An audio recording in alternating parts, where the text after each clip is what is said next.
상속 특별수익, 쟁점 파악부터 해야 합니다.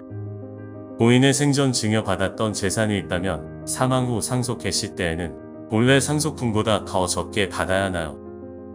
안녕하세요. 법무법인 로블입니다. 본인이 피상속인으로부터 과거에 미리 증여받은 재산이 있는 경우 혹은 다른 공동상속인이 고인의 생전 미리 재산을 증여받고 다른 형제들은 받지 못한 경우 어떻게 상속 재산 분할을 해야 하는지 모호해 고민하는 분들이 많습니다. 이때는 상속 개시와 함께 특별수익에 대해 따져보아야 하는데요. 구체적으로 어떤 부분을 살피고 따져보아야 하는지 서초 상속 변호사가 알려드리겠습니다. 특별수익의 정의. 특별수익은 피상속인 즉 망인의 증여나 요증으로 상속인 중 일부가 상속 개시 전 미리 받은 재산을 뜻합니다. 어떤 경우를 특별수익으로 볼 수 있나요? 이렇게 미리 받은 특별수익은 피상속인 사망과 동시에 상속이 개시되면 받은 재산만큼 제외되고 남은 상속분에 한하여 재산을 승계할 수 있습니다. 하지만 생전 증여라고 해서 무조건 특별수익에 해당하는 것은 아니며 피상속인의 생전 자산과 생활 수준, 수입, 공동상속인들과의 형평성, 증여 당시 가족관계의 실질 등을 참작해 결정합니다. 그렇다 보니 결국 이 다툼의 쟁점은 공동상속인이 받은 재산이 특별수익에 속하는지 아닌지입니다.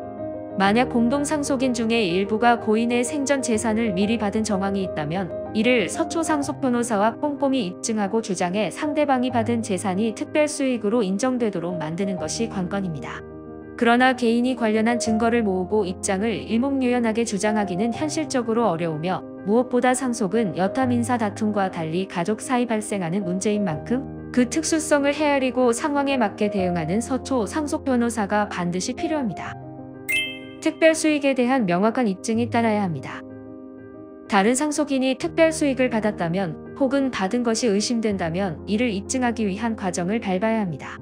피상속인 계좌 내역을 조회하거나 피상속인이 살아생전 보유한 부동산의 등기부등본을 확인하는 것이 일반적입니다. 하지만 증여 시 부동산이나 계좌 이체를 통해 하지 않고 현금으로 지급하는 경우도 많은데요.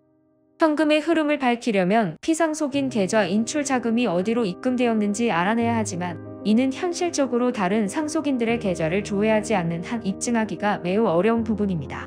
물론 법적으로 금융거래 정보 조회 신청을 통해 공동상속인들의 계좌 조회 요청을 할 수 있긴 하나 법원에서도 이를 무분별하게 받아들이지 않기 때문에 서초 상속 변호사의 조력 없이 혼자서는 힘들다고 보시면 됩니다. 그러면 특별수익이라는 입증을 어떻게 해야 하나요? 이때는 다른 승계자의 계좌를 조회해 볼 필요성이 있다는 점, 즉 피상속인 계좌에서 인출한 액수와 그 시점을 감안할 때 금액이 다른 상속인에게 증여된 것임을 의심해 볼 만한 상황이라는 점에 대해 합리적으로 주장하여 법원을 설득해야 합니다. 또한 고인이 현금을 출금한 뒤 특정 상속인 계좌에 입금을 해주었다면 당시 무통장입금 전표 조회를 통해 증여 여부를 확인할 수도 있습니다. 다만 이는 대체로 은행에서 보관기간을 5년 정도로 설정해두는 경우가 많으므로 상속 개시 일로부터 5년이 지나지 않았을 때라면 고려해 보시길 바랍니다. 신경 쓸 것이 많은 상속 분쟁. 지금부터 움직여야 조금 더 유리할 수 있습니다. 다른 승계자가 망인으로부터 미리 재산을 받은 것이 의심된다면 취득 의심 내역을 특정하는 방향으로 서초 상속 변호사와 함께 입증 계획을 수립해야 합니다. 원하는 목적을 얻기 위해서는 당장 필요한 부분이 무엇인지 파악하고 그를 명확하게 제시할 수 있는 대리인을 찾는 것이 중요합니다. 여러분이 법무법인 로블을 선택해야 하는 이유도 이와 같습니다. 어렵고 복잡한 상속 문제에 대해 다수 사안을 겪은 서초 상속 변호사가 당사자의 마음으로 아낌없이 조력합니다.